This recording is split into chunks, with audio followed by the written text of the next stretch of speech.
Bonjour à chacune et chacun d'entre vous.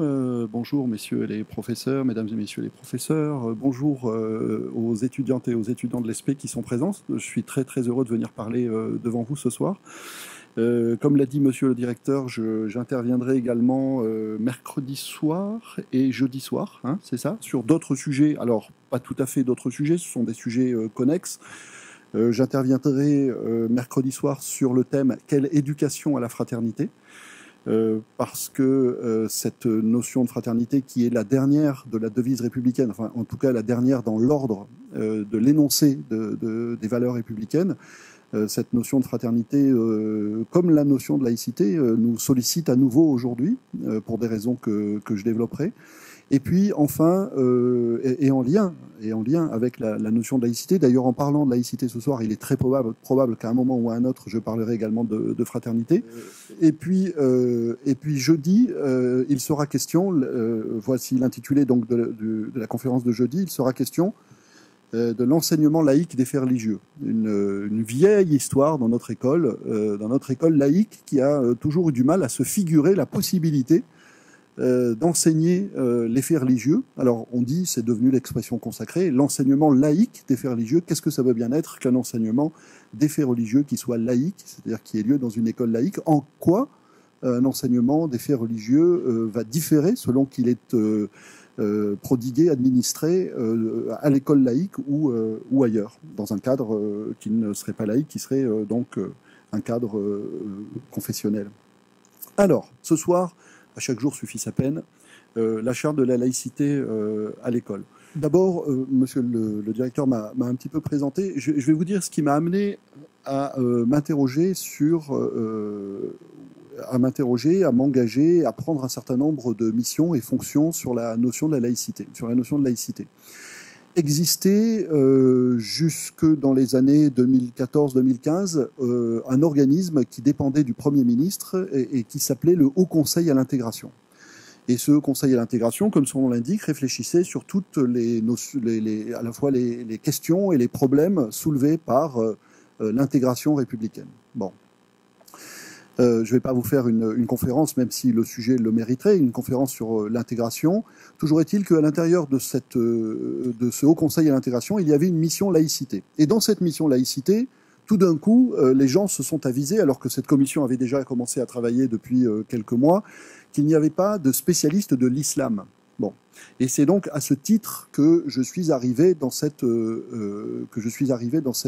commission laïcité, ou plutôt dans cette mission laïcité du Haut Conseil à l'intégration, parce que je suis philosophe de la religion, et j'ai beaucoup travaillé sur l'islam, j'ai beaucoup écrit, publié sur la question de l'islam, plus comme religion que comme civilisation. Parce que quand on dit l'islam, traditionnellement on met un petit i quand il s'agit de la religion, on met un grand i quand il s'agit de la civilisation, c'est-à-dire des sociétés, des cultures et de l'histoire également de l'islam, et puis on met un petit i quand sur le grand objet islam, on s'interroge simplement, enfin en admettant qu'on puisse séparer la religion du reste, quand on s'interroge simplement sur le fait religieux du côté de l'islam. Bon, mais qui est lié lui aussi à toute une anthropologie, qui est lié à toute une histoire, qui évidemment s'est développée de manière différenciée selon les bassins de civilisation dans lesquels cette religion s'est implantée, hein, vous le savez, de manière à peu près foudroyante au 7e siècle, puisque en un siècle,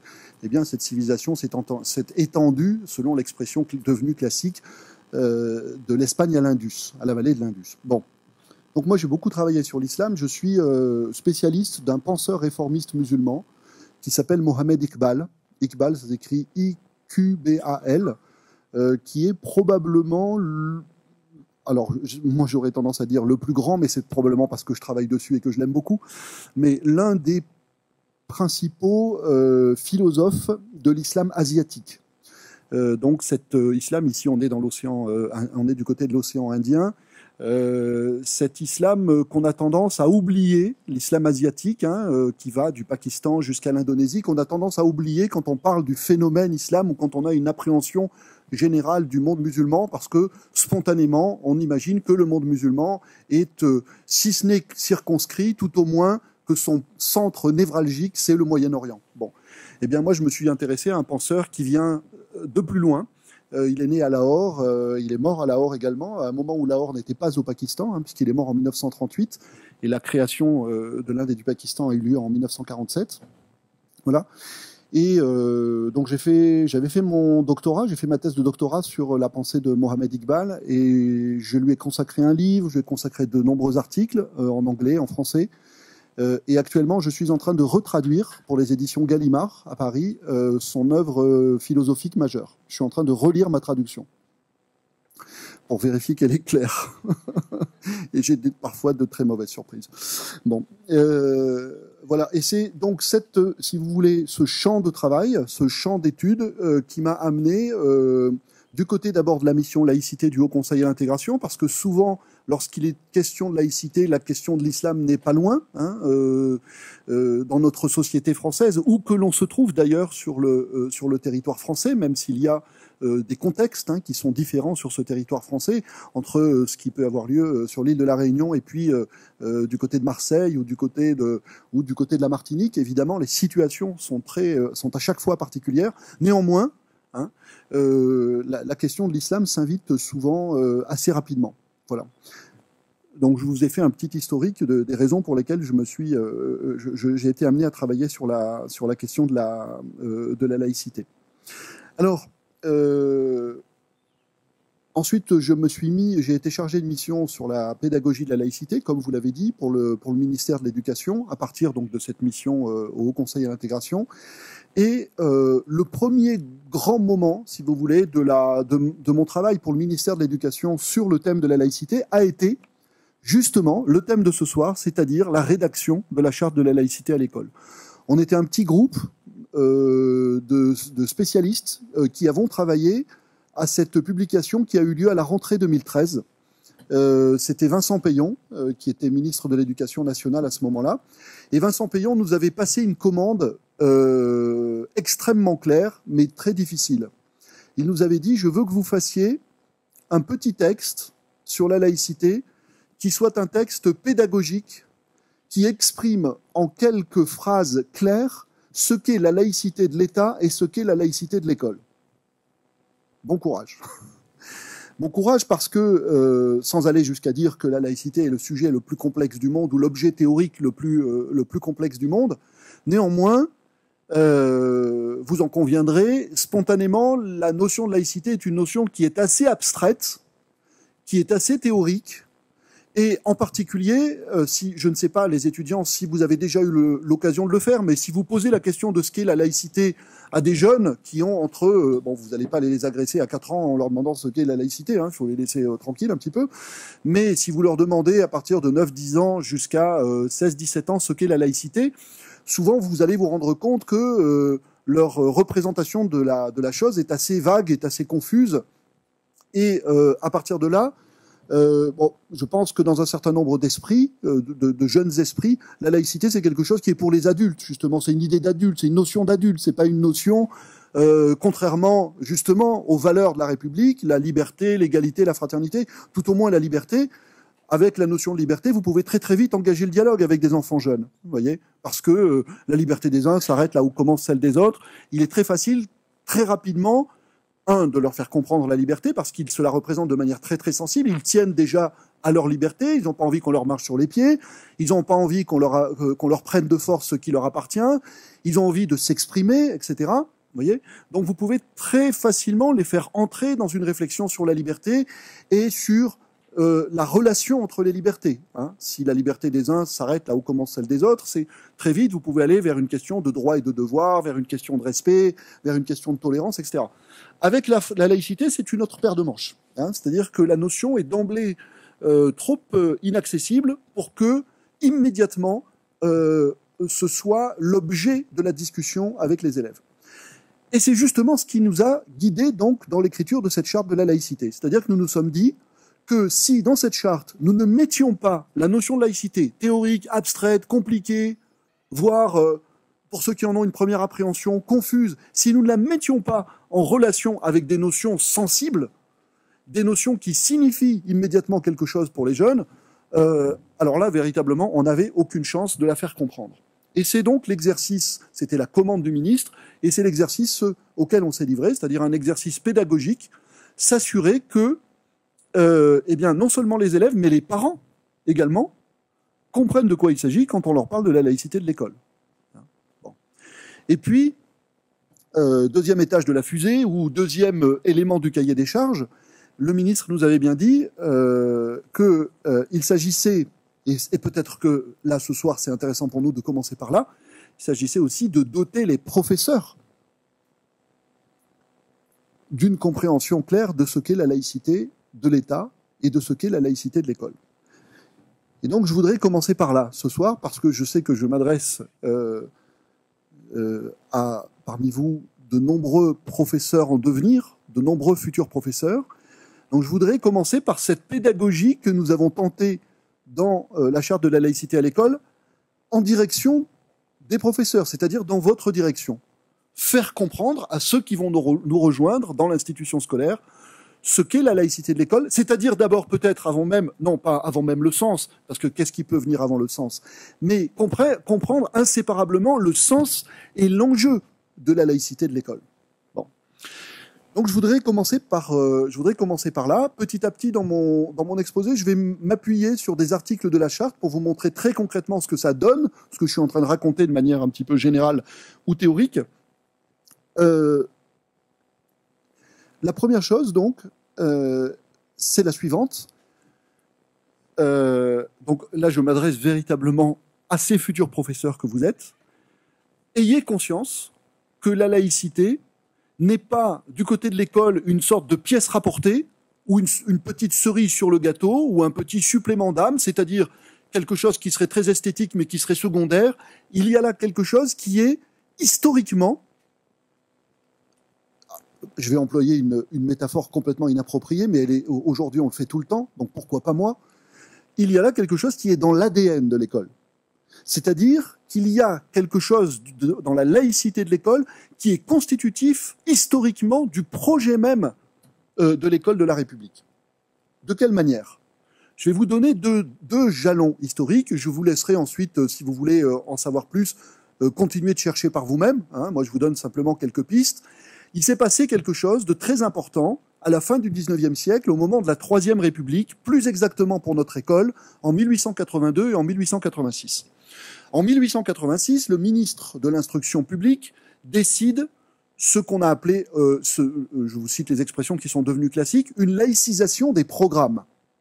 Une laïcisation des programmes qui sera suivie en 1882, qui sera suivie en 1886, 4 ans plus tard, d'une laïcisation des personnels. Qu'est-ce que ça veut dire ? Ça veut dire que l'école décide à ce moment-là de faire sortir des programmes tout ce qui concernait autrefois l'instruction religieuse. Et de la même manière, l'école décide, 4 ans plus tard, en 1886, de ne plus confier les tâches d'enseignement à un personnel qui est un personnel religieux, c'est-à-dire un personnel qui était membre des congrégations religieuses.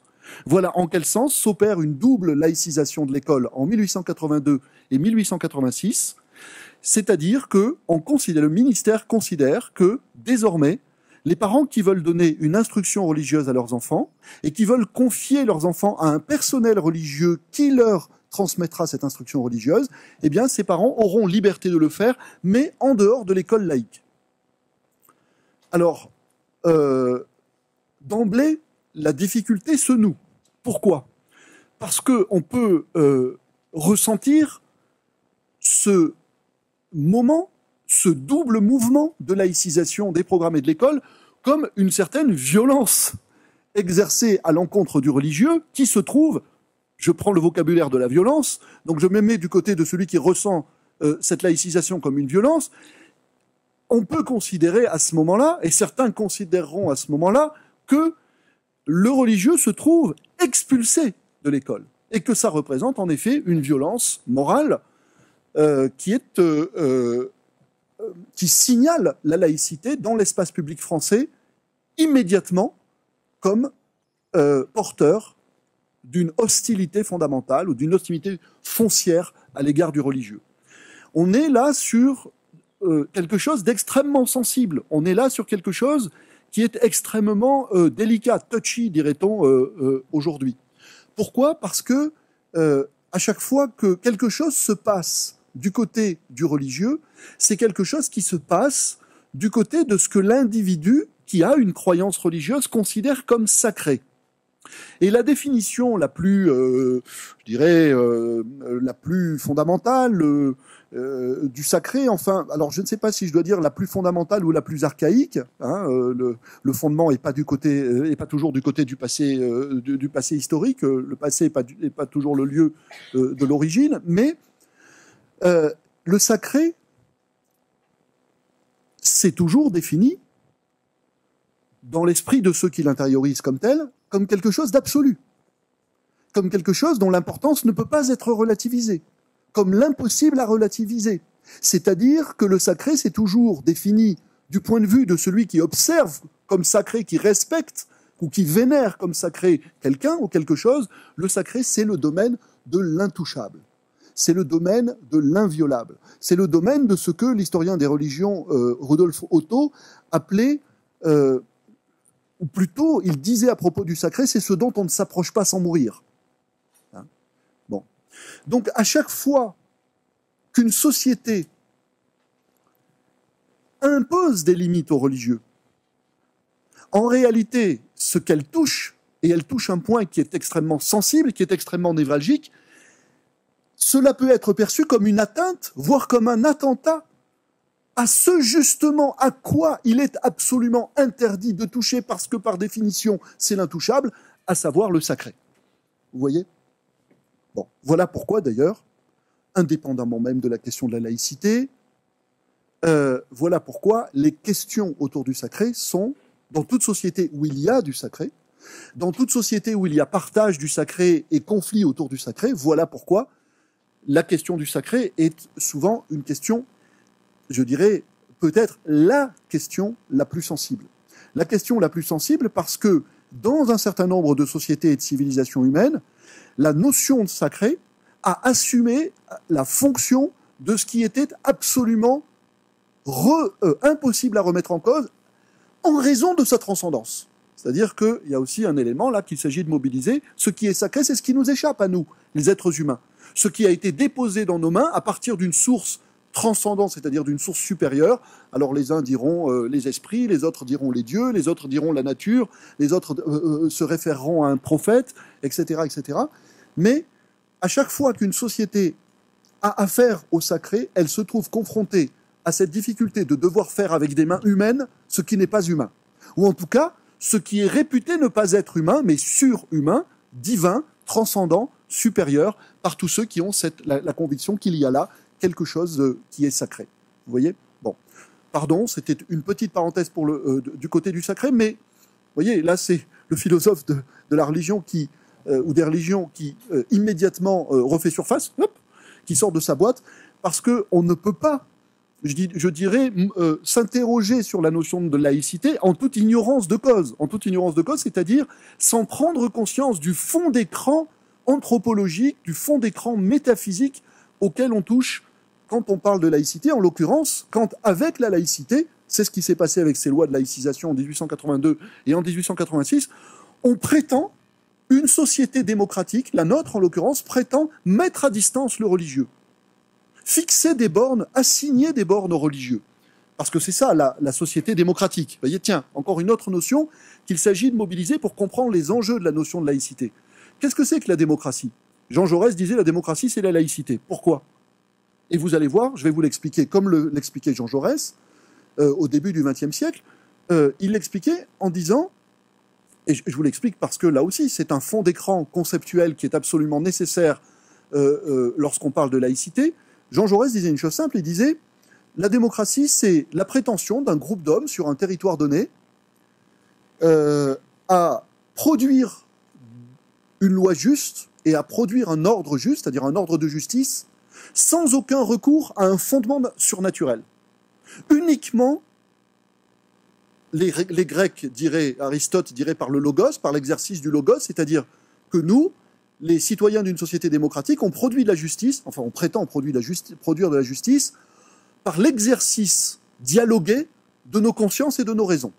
on fait travailler notre conscience, et dans notre conscience essentiellement nos principes éthiques, on fait notre travail et notre raison, c'est-à-dire notre capacité de raisonner, de fabriquer de l'argumentation, et on ne se réfère pas à des dieux.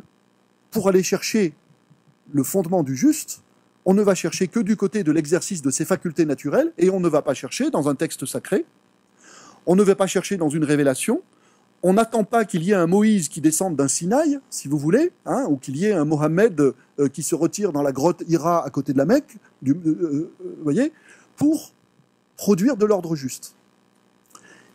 Et donc en réalité, quand la Troisième République laïcise les programmes et laïcise le personnel de l'éducation nationale, qu'est-ce qu'elle fait? Elle fait un geste qui est fondamentalement démocratique. En même temps qu'elle laïcise. Elle fait un geste démocratique parce qu'elle dit on peut imaginer une école qui éduque, qui instruit, sans que le fond de cette instruction soit inspiré par une instruction religieuse, c'est-à-dire, encore une fois, par une source d'inspiration transcendante. On n'a pas besoin d'avoir des professeurs qui soient d'une certaine façon l'écho d'un prophète, l'écho d'un texte sacré, qui soit dans une pastorale, voyez, pour transmettre à nos élèves à la fois une conscience du juste, hein, parce qu'il y avait une éducation morale, et un certain nombre de savoirs. Ces savoirs n'ont pas besoin d'être d'inspiration religieuse pour ambitionner d'être construits selon le modèle d'une vérité, même si en elle-même cette vérité est inaccessible. Blablabla, blablabla, blablabla, vous m'avez compris. Ce qui se passe du côté de l'école à la fin du XIXe siècle, c'est un geste démocratique fondamental, et c'est un geste démocratique qui immédiatement va susciter de très grands débats et voire de très grands conflits, va susciter de très grandes oppositions dans la société française, parce que on a mis le doigt dans la prise, c'est-à-dire qu'on a touché à la question du sacré. Je ne suis pas en train de dire qu'il ne fallait pas le faire. Hein. Et d'ailleurs, pourquoi on l'a fait? Et comme toujours, quand on est au niveau des questions fondamentales, la question, c'est pas tellement, ou plus exactement la question pourquoi on l'a fait, s'énonce à partir d'une autre question qui est au nom de quoi l'a-t-on fait? Quelle a été la justification de fond à cette volonté politique que l'école devienne laïque? Quelle est la justification de fond? Alors la justification de fond, elle est moins métaphysique qu'historique. Elle trouve, me semble-t-il, sa source, au moins sa source immédiate, même si c'était un siècle avant. Elle trouve sa source, mais bon, à l'échelle de la longue histoire, c'est immédiat. Elle trouve sa source dans ce qui s'est passé au moment des Lumières. Et traduction politique française dans le chaos et le désordre, etc., dans la Révolution française. Qu'est-ce qui s'est passé au moment des Lumières? Le siècle des Lumières, le XVIIIe siècle, notamment la fin du XVIIIe siècle. On a un certain nombre de penseurs dans différents pays européens. On cite toujours les Français, on cite toujours les Allemands, on cite Emmanuel Kant, on cite Jean-Jacques Rousseau, etc. Bon, ils ont institué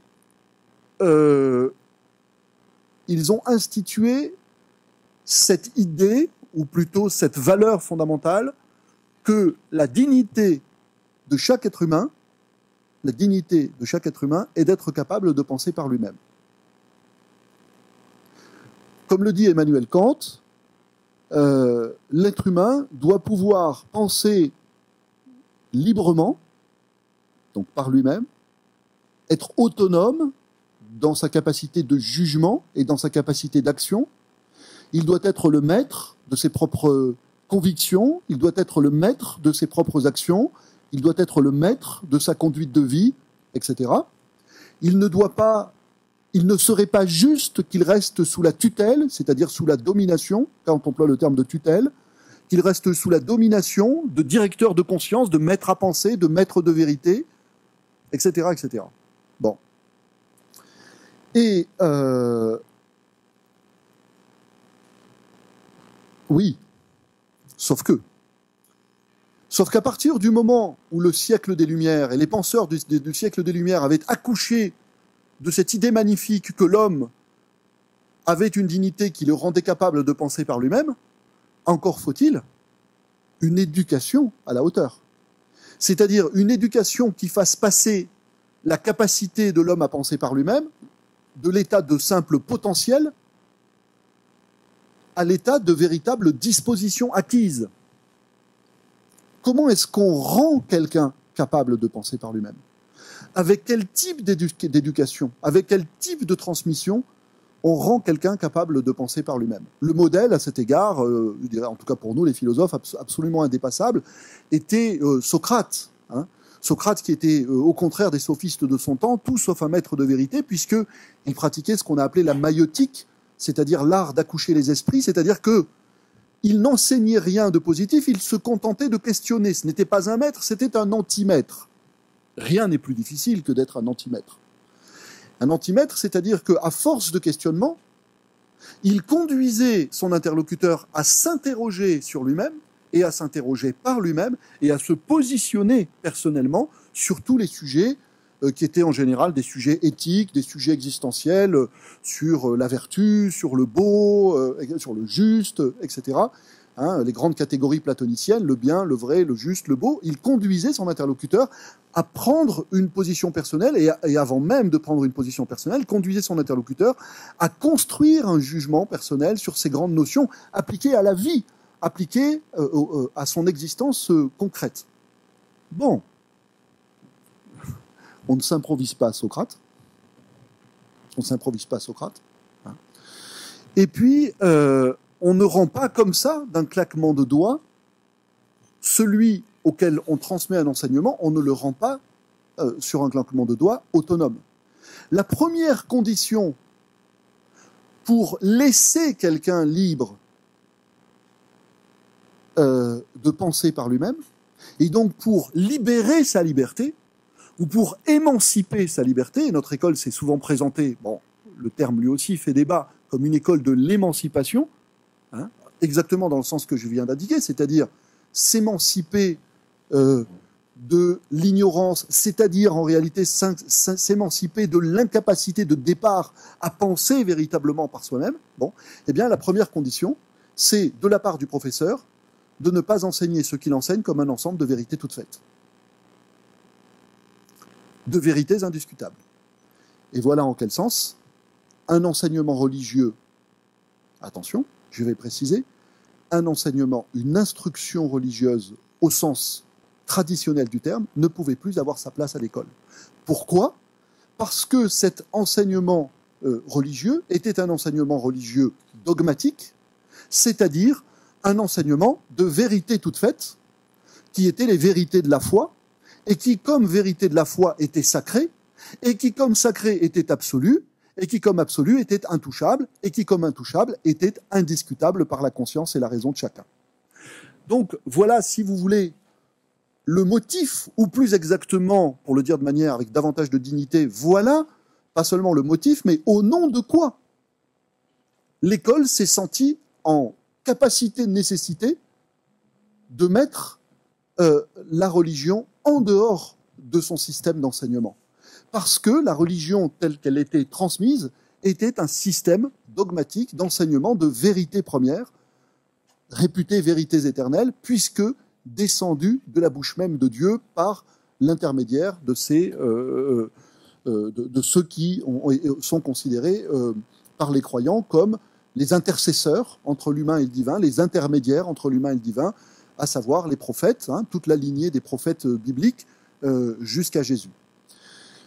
Voilà, si vous voulez, la justification la justification première de la laïcité de l'école. En fait, je vais le dire différemment, de manière peut-être un peu complémentaire. L'école de la République, en devenant laïque, a essayé de réaliser le programme des Lumières. C'est-à-dire que notre civilisation européenne, et là vue à travers le cas français, si vous voulez, notre civilisation européenne est partie au moment de la naissance de la modernité, donc au moment des Lumières, à la fin du XIXe siècle, sur des principes qui étaient des principes extraordinairement généreux. Tout le monde est digne de penser par lui-même. C'était pas le slogan anarchiste ni Dieu ni maître, mais presque. Et puis après, on s'est posé la question, ben oui, mais au fait, comment on fait concrètement? Comment est-ce qu'on fait pour y arriver concrètement? Et d'ailleurs, je le dis en particulier, presque de manière solennelle à vous, les jeunes professeurs, qui arrivez aujourd'hui, c'est toujours, ou ce devrait toujours être, l'objectif numéro 1 de l'école. Et je peux vous dire, pour avoir été professeur pendant longtemps et bourlingué déjà dans l'institution pendant longtemps, on passe régulièrement notre temps à l'oublier. L'objectif premier de l'école, qui que vous soyez dans l'école, que vous soyez CPE, que vous soyez prof de maths, que vous soyez prof de gym, que vous soyez... quelle que soit votre fonction dans une école ou dans un établissement, la première responsabilité de chacun d'entre nous, le fil rouge, ce qui fait de nous, on dit souvent on est une communauté éducative, youpi les petits oiseaux, qu'est-ce que ça veut dire concrètement? Si on est une communauté éducative, ça veut dire qu'il faut qu'on ait une responsabilité en partage. Et en l'occurrence, c'est pas la seule, mais une responsabilité en partage fondamentale que nous avons, c'est éduquer l'esprit critique. C'est éduquer l'esprit critique. Sauf que, vous allez vous rendre compte d'un truc, vous voyez à quoi elle est liée encore la laïcité? C'est-à-dire, je fais une petite incise, quand vous parlez de laïcité, vous ne pouvez pas parler de laïcité seulement. Je ne peux pas expliquer la laïcité par la laïcité. Ce qui fait l'importance de la laïcité, c'est qu'elle met en jeu des choses fondamentales, des biens fondamentaux. Et en l'occurrence, l'esprit critique, c'est un bien fondamental dans notre société démocratique. Bon. Et d'ailleurs, si vous voulez faire sentir, faire comprendre déjà la laïcité à ceux qui sont devant vous, y compris les plus jeunes, vous pouvez aussi passer par l'esprit critique. Vous voyez, c'est-à-dire la nécessité de ne pas croire tout ce qu'on vous raconte. Aussi simple que ça. Vous voyez, bon. Eh bien, ce souci de former l'esprit critique des élèves a toujours été constitutif de l'école. Et c'est pour cela, tout à l'heure, que je vous disais que la laïcité, c'était pas quelque chose qui était secondaire, périphérique, ou surajouté à la vocation de l'école, puisque la laïcité de l'école a commencé par ce geste à la fin du XIXe siècle, dans lequel on a décidé que on allait avoir des enseignants qui seraient des enseignants qui ne transmettraient pas de vérité religieuse toute faite. On a décidé qu'on allait avoir des programmes dans lesquels il n'y aurait pas un enseignement de vérité religieuse toute faite. Vous voyez? Au service de quoi? Au nom de quoi et au service de quoi? Eh bien, au nom et au service de la mise en culture réelle, effective, rendue possible par un certain dispositif scolaire de l'esprit critique. Vous voyez? Bon. L'esprit critique, la capacité à penser par soi-même. Alors,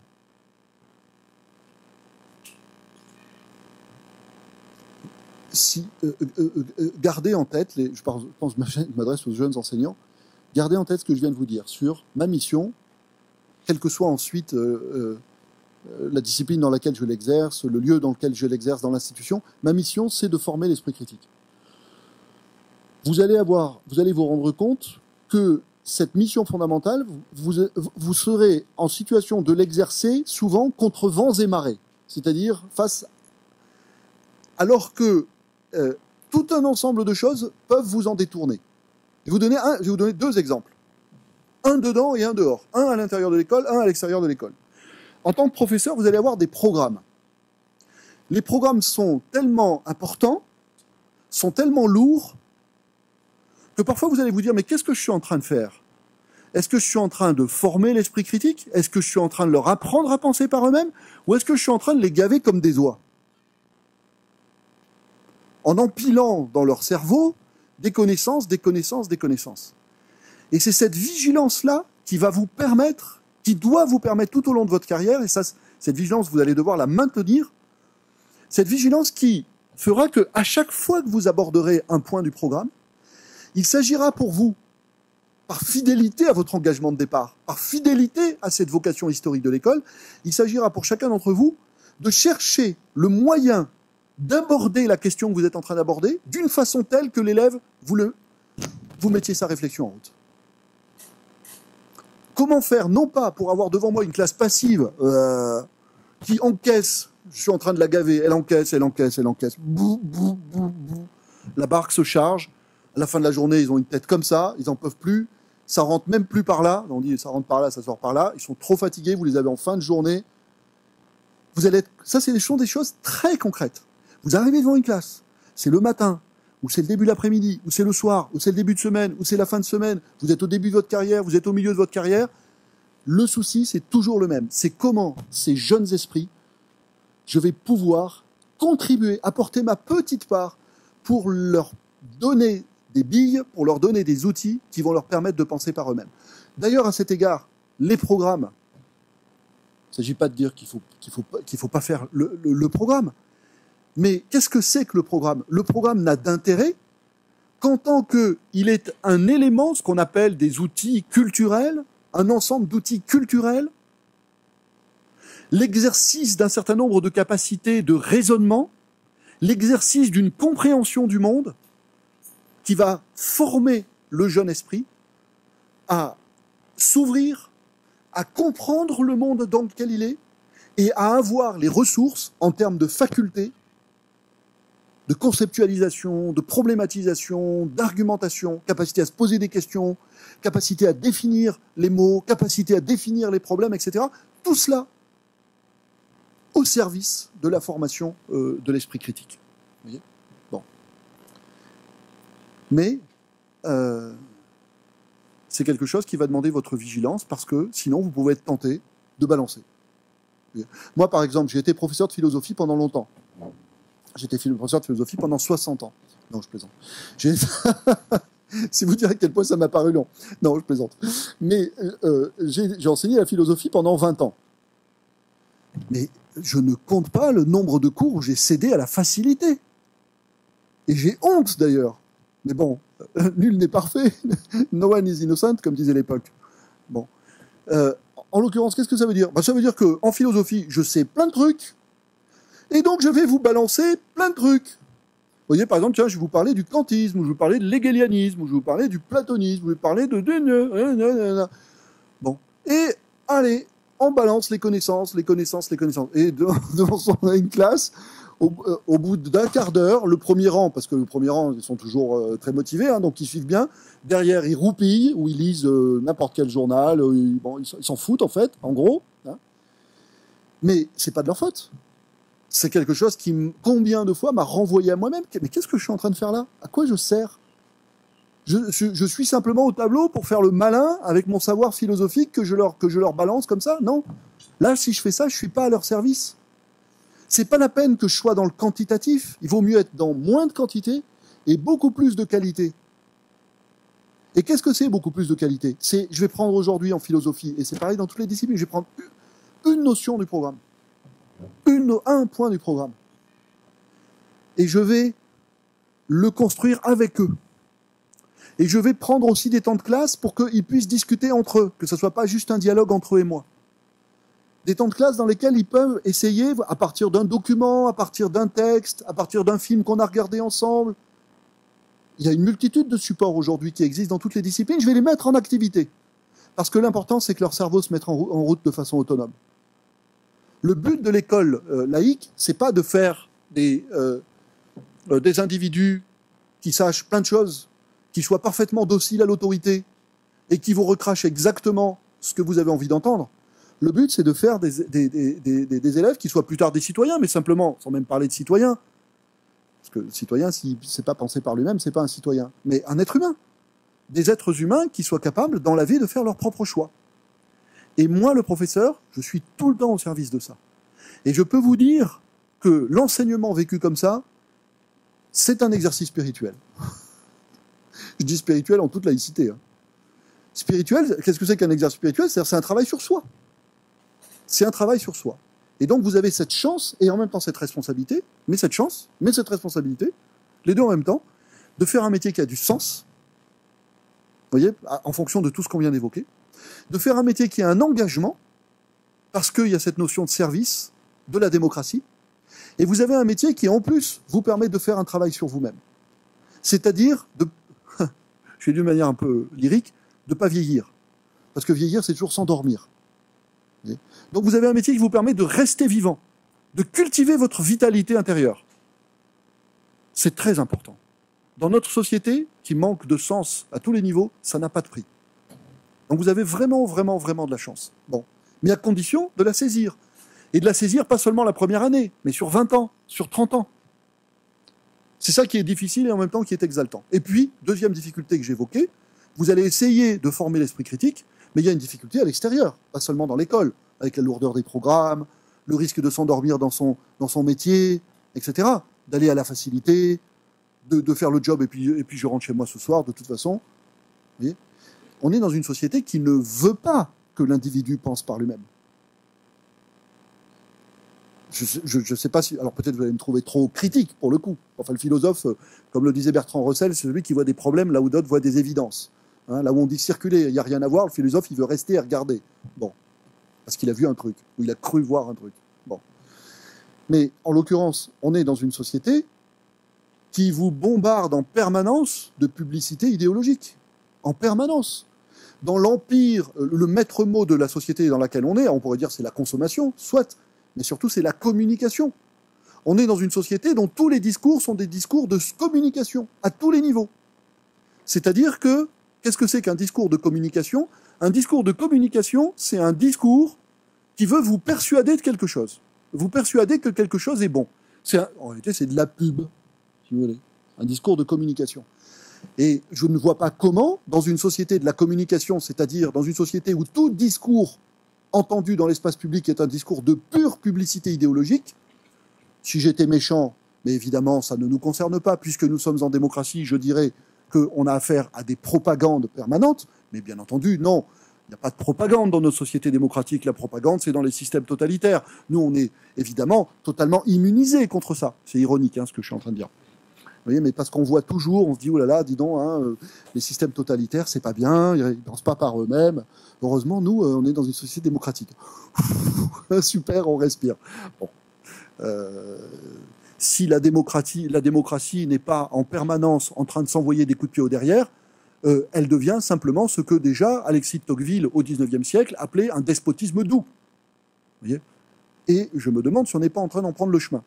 Et voilà aussi, je dirais, une deuxième dimension de notre responsabilité, là où nous sommes, dans cette institution, parce que contre vents et marées, c'est le sens de l'expression que j'employais tout à l'heure, et là maintenant, vous voyez ce que je veux dire un petit peu mieux, notre institution, c'est une institution qui doit continuer à revendiquer, pas seulement le droit théorique, mais la capacité réelle, et autant que la capacité réelle, la volonté réelle à amener les gens à penser par eux-mêmes, à former des citoyens et des êtres humains libres, responsables, qui sont capables, comme le disait Stéphane Hessel, relisez le petit bouquin de Stéphane Hessel, ça c'est quelqu'un qui pense par lui-même, à s'indigner.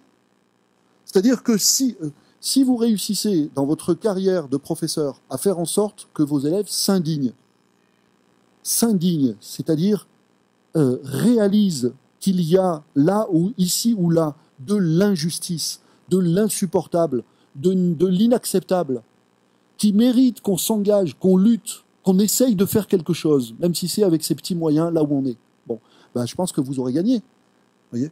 Et ça, vous le faites au quotidien, quelle que soit la discipline dans laquelle vous enseignez, à partir du moment où vous transmettez du savoir, où vous transmettez de la culture, où vous transmettez de l'information, où vous musclez les facultés naturelles que j'appelais tout à l'heure les facultés de conscience, de raison, d'imagination créatrice également. Parce que quand vous faites tout ça, vous faites un individu fort. Et un individu fort intellectuellement, c'est un individu qui sent l'embrouille. C'est-à-dire que quand on commence à lui raconter des histoires, il le sent. Il le perçoit. Toute cette information, toute cette culture, tout ce savoir qu'il a intériorisé, ça sert à ça. Ça sert à l'installer dans un état qui est un état à la fois de discernement et de vigilance. Vous voyez ? Et là, alors vous voyez, ça fait un moment que je n'ai pas prononcé le mot de laïcité. Mais c'est ça qui est intéressant. C'est ça qui est intéressant, c'est-à-dire que si je m'étais contenté d'expliquer la laïcité par la laïcité, on ne voit pas les enjeux, tandis que là, on voit les enjeux. Et quand on dit qu'à l'école, regardez dans la charte de la laïcité à l'école, oui, parce que j'avais promis, il fallait que je vous parle de la charte. Non, vous inquiétez pas. Vous voyez, regardez. Tiens, fonçons sur la charte. Vous l'avez pas. je vous lis l'article 6 de la charte. La laïcité de l'école offre aux élèves les conditions pour forger leur personnalité, exercer leur libre arbitre et faire l'apprentissage de la citoyenneté. On a presque la larme à l'œil, tellement c'est beau. Elle offre aux élèves les conditions, mais c'est exactement ce dont je suis en train de parler en réalité. Forger leur personnalité, exercer leur libre arbitre, faire l'apprentissage de la citoyenneté. Sauf que là, on a envie de dire, écoutez, je ne suis pas obligé de vous croire sur parole. Elle fait comment l'école pour faire ça ? Alors l'article 6 poursuit. Donc on pourrait dire, pour ce faire, ou à cette fin, elle les protège de tout prosélytisme et de toute pression qui les empêche de faire leur propre choix. Elle les protège de tout prosélytisme et de toute pression qui les empêcherait de faire leur propre choix. Déjà, en n'enseignant pas tout ce qu'on enseigne à l'école comme un ensemble de dogmes, c'est-à-dire comme un ensemble de vérités toutes faites. Vous voyez ? Même regardez par exemple, quand on enseigne les sciences, comment est-ce qu'on enseigne les sciences ?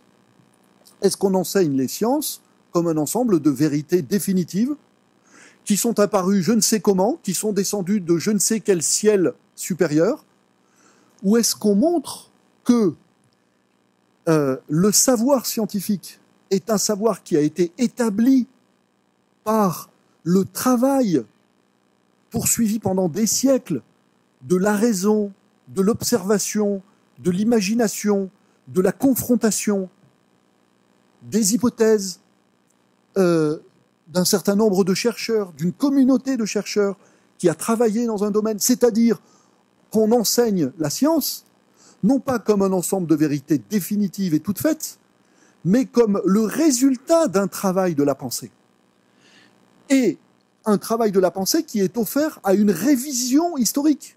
C'est-à-dire que la science du XVIIIe siècle n'est pas la science du XIXe siècle, n'est pas la science du XXe siècle, et il est probable que ce qui, aujourd'hui, est considéré comme la pointe avancée du savoir scientifique en ce début du XXIe siècle, sera considéré comme la base arrière de ce même savoir scientifique au XXIIIe siècle ou au XXIVe siècle. La science ne procède pas que, comme le disait un épistémologue, par rectification d'erreurs. Elle garde aussi un certain nombre d'acquis, mais elle garde des acquis qui deviennent progressivement un petit élément d'arborescence beaucoup plus importante, et régulièrement se produit ce que l'épistémologue Thomas Kuhn appelait des révolutions scientifiques, etc. C'est-à-dire que même le professeur de sciences a sa part dans une transmission qui soit une transmission authentiquement laïque. C'est-à-dire, en quel sens est-ce qu'elle est authentiquement laïque ? Eh bien, au sens où il ne transmet pas son savoir scientifique comme on peut transmettre un savoir dogmatique, c'est-à-dire en assénant un certain nombre de vérités définitives qu'il serait impossible de remettre en question. Bon. Alors, l'article 6 dit donc que cette laïcité les protège de tout prosélytisme et de toute pression qui les empêcherait de faire leur propre choix. Il y a deux... Pardon, madame. Il y a deux articles dans la Charte de la laïcité qui explicitent cet article 6 de manière très intéressante pour nous. Donc je vais me permettre de vous les lire de la même façon que j'ai lu l'article 6, c'est-à-dire de telle sorte que vous puissiez bien les assimiler, puisque vous ne les avez pas sous les yeux. Il y a d'abord l'article 11 qui dit « Les personnels ont un devoir de stricte neutralité, ils ne doivent pas manifester leurs convictions politiques ou religieuses dans l'exercice de leurs fonctions. » Alors là, je m'adresse encore une fois en particulier aux jeunes femmes et aux jeunes hommes que vous êtes et qui vous apprêtez à entrer dans la fonction et dans l'institution. Nous avons, nous, l'institution scolaire, et c'est en ce sens-là aussi que vous formerez avec tous les autres une communauté éducative. Vous n'entrez pas n'importe où. Vous entrez dans une fonction, vous entrez dans une institution dont les personnels, moi, vous, nous tous, nous avons une déontologie. Nous avons une déontologie, c'est-à-dire que nous avons un certain nombre de règles éthiques dans l'exercice qui régissent l'exercice de notre métier, l'exercice de nos métiers. Nous avons une éthique professionnelle, si vous voulez. L'éthique du fonctionnaire, en général, peut-être que vous l'avez appris, est caractérisée par un certain nombre de vertus, la dignité, la probité, l'impartialité. Il y en a une quatrième, quelqu'un la connaît ? J'ai oublié. Dignité, impartialité, probité, karaté. C'est pas grave, on vérifiera. Hein, voilà, non, mais dignité, impartialité, probité. Donc il y a une éthique. Et cette éthique ici, dans la charte, et donc au sujet de la laïcité, s'exprime à travers cette règle impérative de ne pas manifester ses convictions politiques ou religieuses dans l'exercice de ses fonctions. Bon. La raison est la même que celle que j'ai évoquée depuis le départ.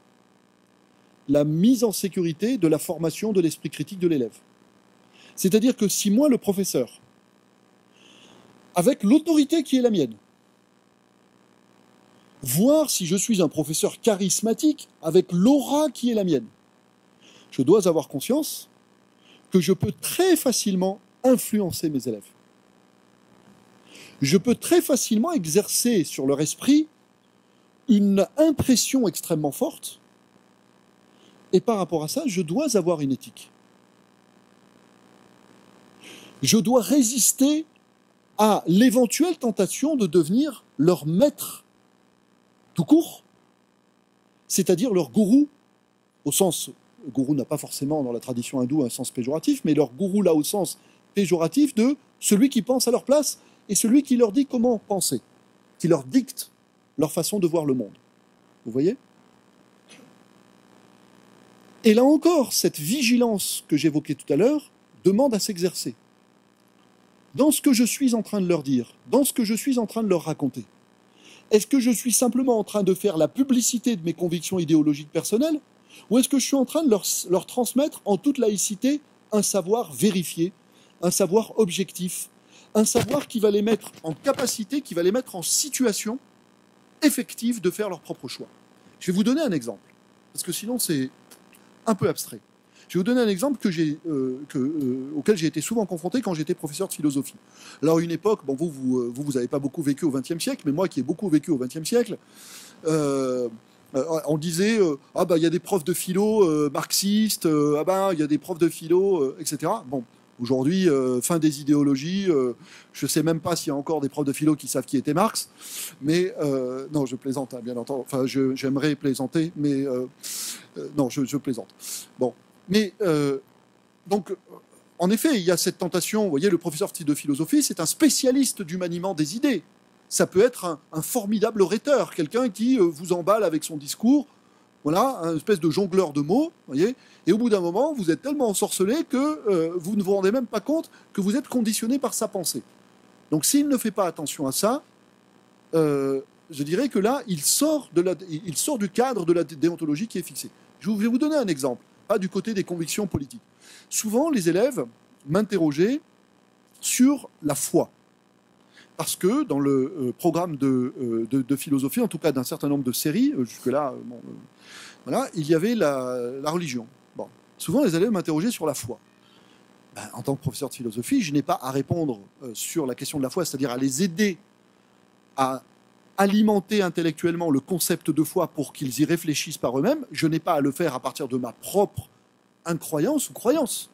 Quelle que soit ma position personnelle, je suis athée ou je suis croyant, et si je suis croyant de telle ou telle confession, de telle ou telle obédience, je suis bouddhiste ou je suis ceci ou je suis cela, ça va très très vite. Ça va très très vite au niveau du langage, l'influence. Vous voyez ?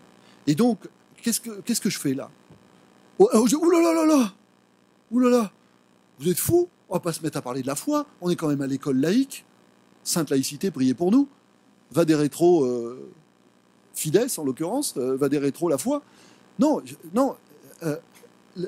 Être dans l'école laïque, ça ne veut pas dire s'interdire de parler d'un certain nombre de sujets. Ça, c'est très important. D'ailleurs, s'il y a cette confusion dans l'esprit des élèves, il est important de la dissiper. On peut parler à l'école des sujets religieux. Mais du côté du professeur, alors du côté des élèves, la règle, qui est énoncée par exemple dans l'article 8 de la charte, je vous la lis incidemment, comme ça, la charte dit « La laïcité permet l'exercice de la liberté d'expression des élèves, dans la limite du bon fonctionnement de l'école, comme du respect des valeurs républicaines et du pluralisme des convictions. » C'est-à-dire, si j'ai un élève en cours, il lève la main, il dit « Monsieur, oui, alors moi, voilà, je suis juif et dans ma religion... » Je vais pas dire « Oui, là, mais dehors, t'es fou. T'as pas vu qu'il y a écrit laïcité partout, là ?» J'ai pas à lui dire ça. Liberté d'expression des élèves. À partir du moment où il ne monte pas sur la table en voulant convertir tout le monde à l'islam ou en voulant convertir tout le monde à l'hindouisme, il n'y a pas de souci. Il peut parler. Et moi, quelle est ma responsabilité ? Quelle est ma déontologie dans cette situation ? C'est pas de refuser le dialogue. C'est de me tenir entre ces deux extrêmes, loin de ces deux extrêmes. Un, je refuse le dialogue. Et deux, je m'engage dans le dialogue et je dis ce que j'en pense. Moi, je vais vous dire ce que j'en pense. Vous savez ce que c'est la religion ? La religion, ah ben, on sait ce que c'est. Hein. C'est de la superstition, c'est de l'obscurantisme. Freud a dit, c'est une illusion vitale. Marx a rajouté, c'est l'opium du peuple. Et Nietzsche a fini par dire que, heureusement, Dieu est mort. Vous avez d'autres questions? Comment voulez-vous qu'avec un discours pareil, avec mon autorité de professeur, si je commence de philosophie, alors en plus, vous voyez, le truc complètement mythifié, la philosophie, vous avez entendu ce qu'il a dit, le professeur de philosophie. Si le professeur de philosophie commence à asséner comme ça des grandes vérités, comment voulez-vous que l'élève réfléchisse par lui-même? Alors la foi, ben,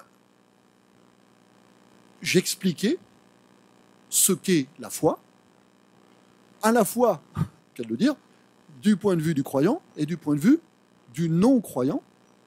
En l'occurrence, je disais que la foi pour le croyant est considérée non pas comme une croyance, distinction entre les notions de foi et de croyance, non pas comme une croyance, c'est-à-dire non pas comme quelque chose qui est de l'ordre de l'imagination, donc quelque chose qui serait de l'ordre de l'irréel ou de l'illusoire, mais la foi est vécue par le croyant comme l'expérience de l'entrée en relation avec quelque chose de transcendant. Un esprit, un Dieu, un ange, un saint, etc., etc. Voilà la foi telle qu'elle est vécue par le croyant. La foi est considérée par le non-croyant, en effet, comme une illusion subjective. Quand je dis illusion subjective, c'est presque un pléonasme. C'est-à-dire, et comme telle, distinction entre l'erreur et l'illusion, une illusion, c'est une erreur qui est motivée par un certain nombre de désirs ou de besoins. Et en l'occurrence, une explication de la foi du point de vue de la non-foi, c'est que c'est une illusion qui est motivée chez l'être humain par un certain nombre d'angoisses. D'angoisse face à la mort, d'angoisse face à l'idée que son existence va se terminer dans le néant et que du côté de l'univers, il n'y a que ce que Albert Camus appelait le silence terrible et déraisonnable du monde, c'est-à-dire que rien dans le monde, aucune intelligence transcendante, aucune intelligence supérieure ne vient répondre à notre besoin humain de sens. Et j'instituais dans la classe une discussion entre ces deux positions. Parce que cela fait partie des questions de fond de la condition humaine. Est-ce qu'il y a pour l'être humain, si je le dis à la manière de Kant, que m'est-il permis d'espérer? C'est une des 4 grandes questions de la philosophie. Que m'est-il permis d'espérer? Est-ce qu'il y a à l'existence humaine un horizon métaphysique, un horizon de transcendance, un horizon de sens supérieur? Ou est-ce que non? Je dois accepter, moi, l'être humain, en toute humilité, si j'étais Blaise Pascal, je dirais en toute misère, en toute solitude, même au risque du désespoir, je dois accepter que, en dehors de mon propre besoin de sens, il n'y a pas, non, un Dieu qui veille sur moi, il n'y a pas une intelligence, une téléologie, c'est-à-dire une finalité qui est à l'œuvre dans l'univers, etc., etc., etc., etc. Vous voyez ? Mais mon souci, c'est-à-dire ma déontologie, c'est-à-dire ma pratique de la laïcité, vous voyez, là, c'est une laïcité, ce n'est pas un principe simplement qui est écrit sur un fronton. Il y a une incarnation de la laïcité par le professeur. Une incarnation de la laïcité dans son impartialité, vous voyez, dont je parlais tout à l'heure en tant que l'une des vertus professionnelles du fonctionnaire. Vous voyez, j'essayais d'aller au maximum de ce que mon impartialité me demandait de faire dans la présentation d'un grand problème existentiel. Vous voyez ? Bon. Alors, vous n'avez pas tout le temps, à chaque fois, ce type d'occasion, je dirais, parfois, vous ne voyez pas où est dans ce que vous faites la nécessité ou l'impératif déontologique. Mais en réalité, il est tout le temps présent.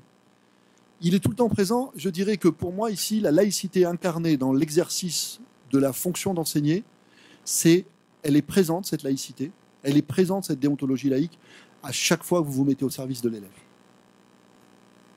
C'est-à-dire à chaque fois que vous ne vous mettez pas au-dessus, mais au-dessous. Ça, c'est quelque chose qui me paraît vraiment très important. Et vous voyez le lien. Vous faites le trajet intellectuel. Je vous l'ai expliqué, le trajet intellectuel. Vous voyez ?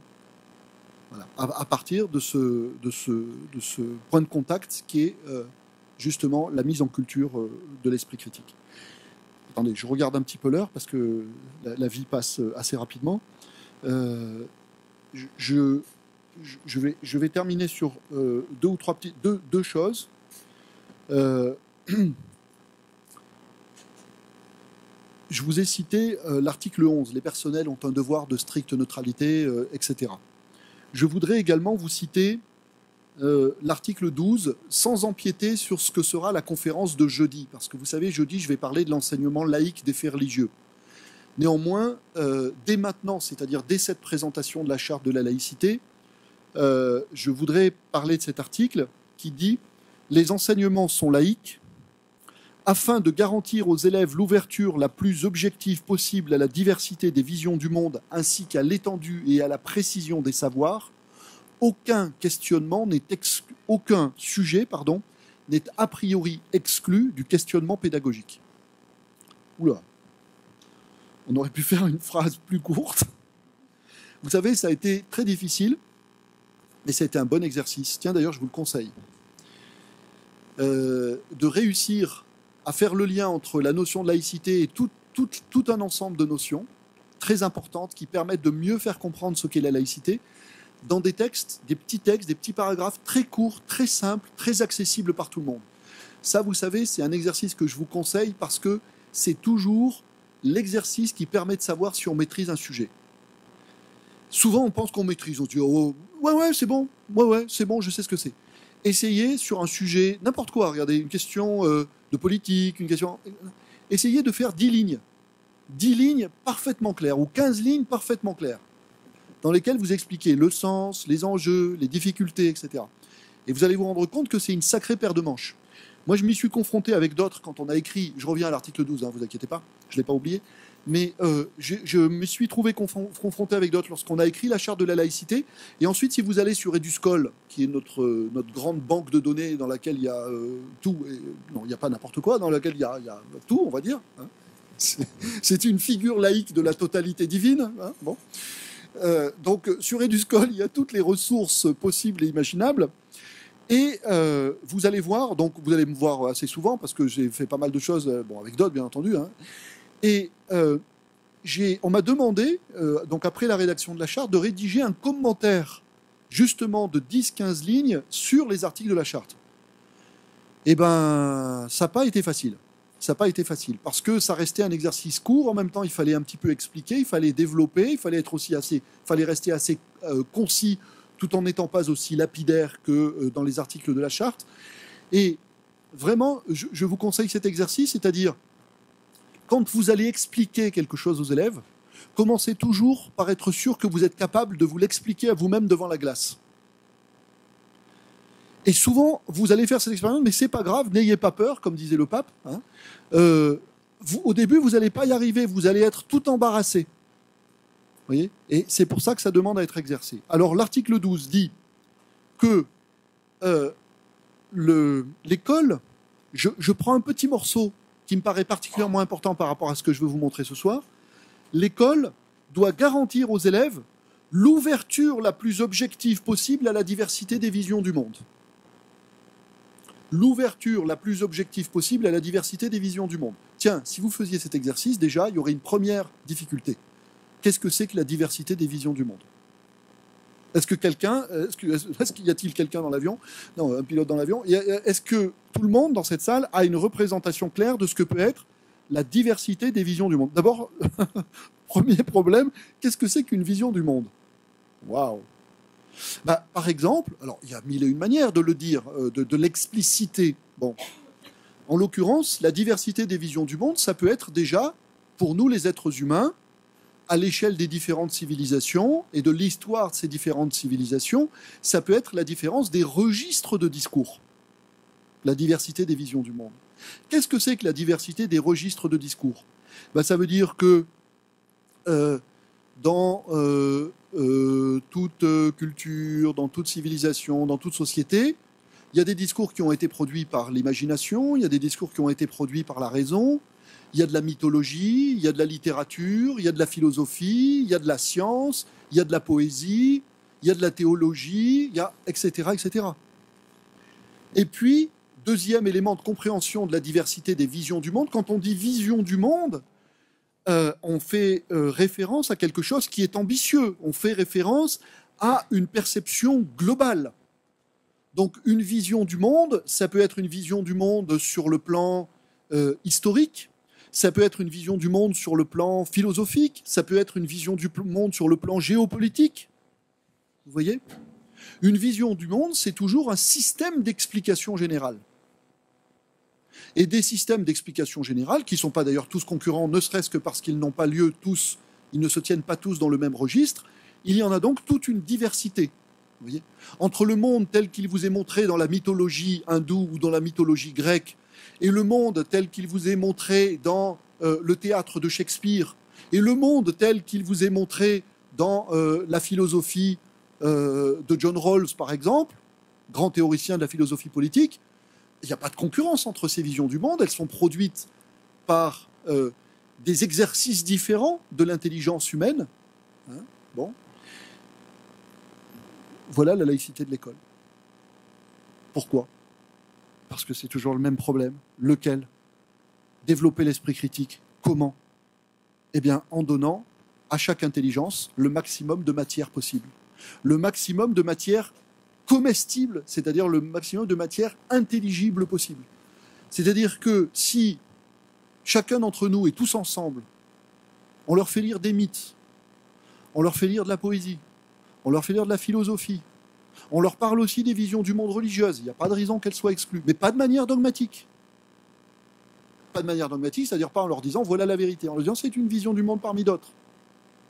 Si on leur donne accès à tout le registre des discours scientifiques, du côté des sciences de la nature, du côté des sciences humaines et sociales, vous nourrissez l'esprit. Et vous nourrissez l'autonomie, ce que la modernité a appelé l'autonomie du sujet. La capacité non pas seulement à dire « je » de manière comme une pétition de principe, mais à dire « je » vraiment, c'est-à-dire à devenir l'auteur de sa propre pensée. Et à partir de là, à devenir l'initiateur de ses actes. Et à partir de là, à devenir, comme Arjuna dans la Bhagavad Gita, le conducteur du char de sa propre existence. Oui, pardon, je prends une référence qui n'est pas laïque, mais je l'utilise de manière laïque. Je ne suis pas en train de dire que vous êtes obligé de devenir Arjuna. Vous faites bien ce que vous voulez. Voyez, l'important, c'est d'aller trouver dans un discours humain une image, une grande image, un grand archétype qui nous confronte à la responsabilité et liberté qui est la nôtre, chacun d'entre nous, de prendre les rênes de sa vie pour ne pas être le jouet ni d'un maître de vérité, ni de tout un ensemble de conditionnements et de déterminismes qui, de toute façon, ne se gêneront pas pour peser sur nous de toute leur force. Alors, je vais terminer. Vous voyez pourquoi je citais l'article 12 ? Parce que, en fait, c'est tout un dispositif, cette charte de la laïcité. On essaie d'expliquer en quoi la laïcité est au service de l'émancipation de la liberté de conscience, d'abord. La liberté de conscience et d'expression, ce que j'ai appelé, moi, l'esprit critique. Vous voyez ?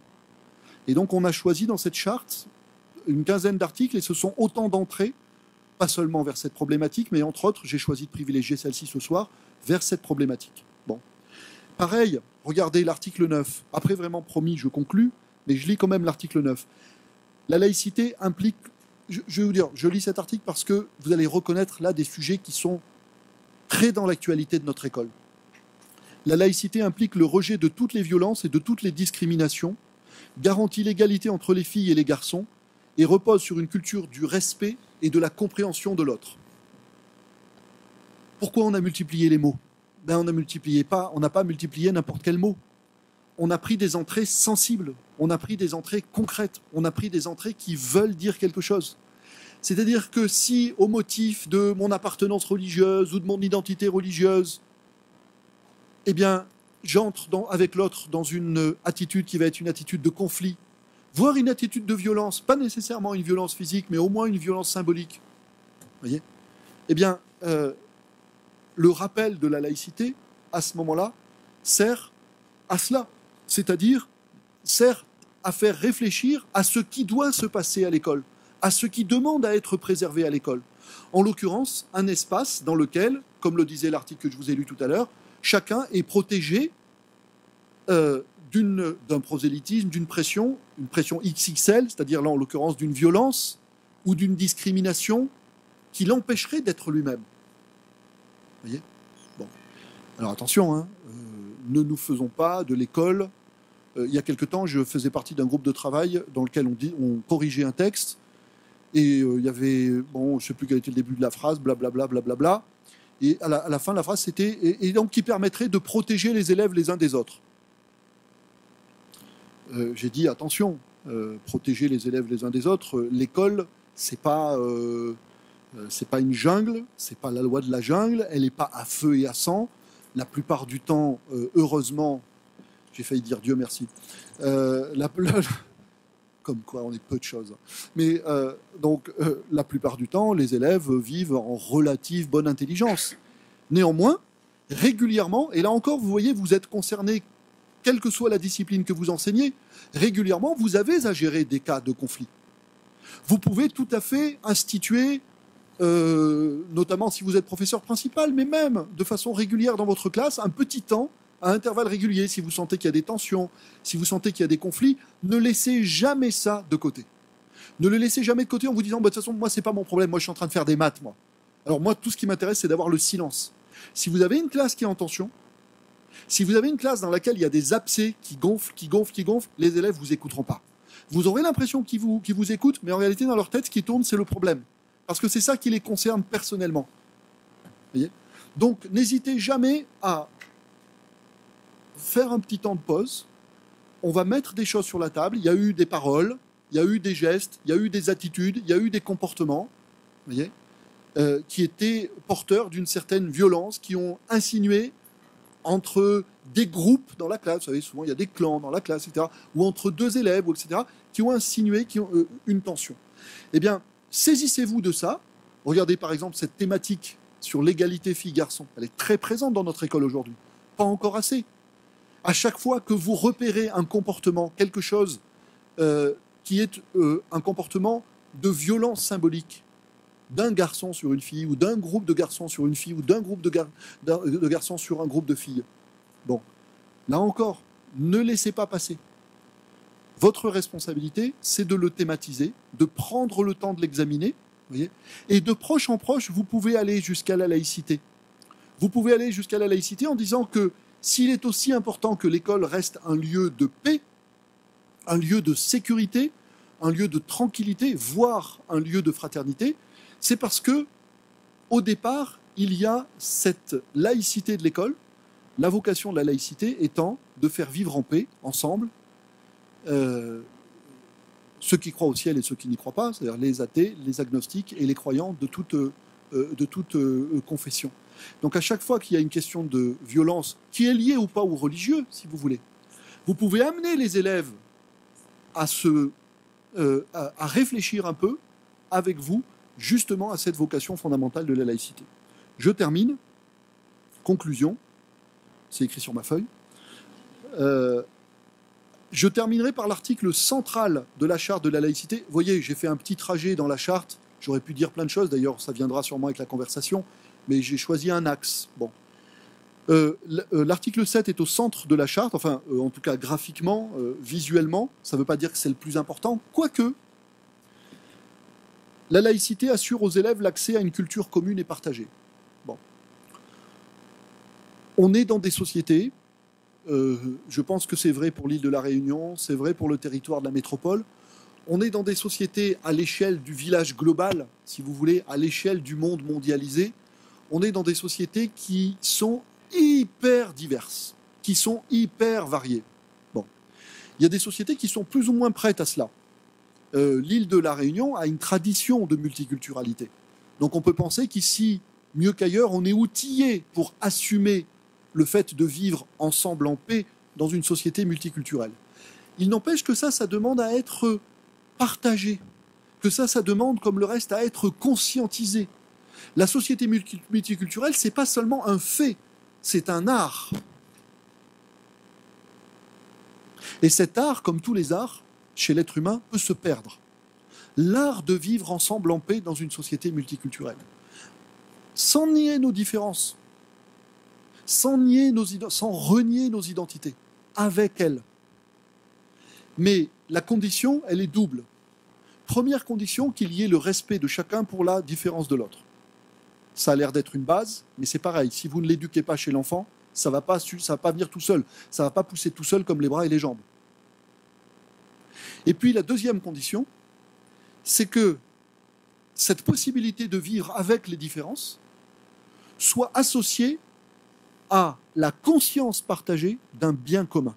Et c'est exactement ce que dit l'article 7. Une culture commune. Qu'est-ce qu'on a en partage? Qu'est-ce qui nous rassemble? Et la seule chose que vous pourrez trouver qui rassemble tout le monde de manière convaincante, c'est-à-dire par lequel tout le monde veut bien être rassemblé, parce que sinon vous êtes obligé de rassembler de force, et quand vous rassemblez de force, vous faites violence, et quand vous faites violence, ça ne tient pas longtemps, la cocotte minute finit par exploser. La seule chose qui puisse convaincre les gens de se rassembler avec leur plein consentement, c'est-à-dire de leur plein gré, ce sont des valeurs dont les gens comprennent très vite que tout le monde y a intérêt de la même manière. Il n'y a pas d'autre solution. Et c'est pour ça que la démocratie est puissante, alors même qu'elle paraît si fragile souvent.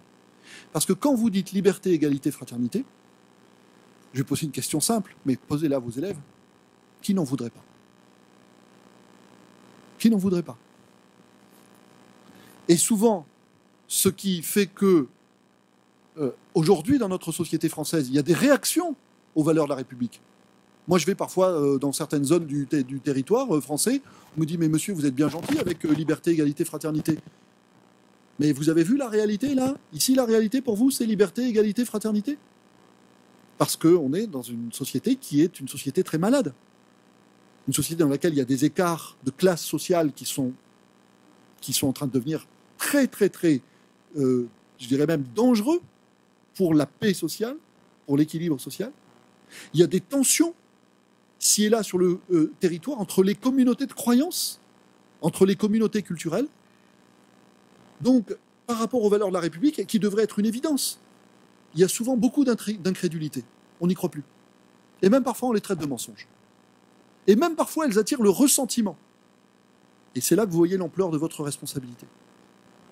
C'est cette situation dont vous allez hériter. C'est-à-dire qu'il ne suffira pas de penser que, parce que vous dites liberté, égalité, fraternité, tout le monde va applaudir et que les élèves vont vous suivre. Votre défi, ce sera, dans une société qui a du mal à croire en ces valeurs, aujourd'hui, à montrer aux élèves, parce que vous êtes autant que parce que vous dites, parce que vous êtes autant que parce que vous dites, à montrer comment elles vivent, comment elles sont vivantes, et, en fonction de tout ce que je vous ai dit, en quel sens elles sont au bénéfice de tous. Ce sont des valeurs qui, par définition, ne supportent pas le privilège ou la discrimination. Quand vous dites liberté, égalité, fraternité, tout à l'heure, tiens, je citais John Rawls. Je ne sais pas si vous avez déjà lu John Rawls, Théorie de la justice, 1971. Je vous simplifie un peu ce que dit John Rawls. Je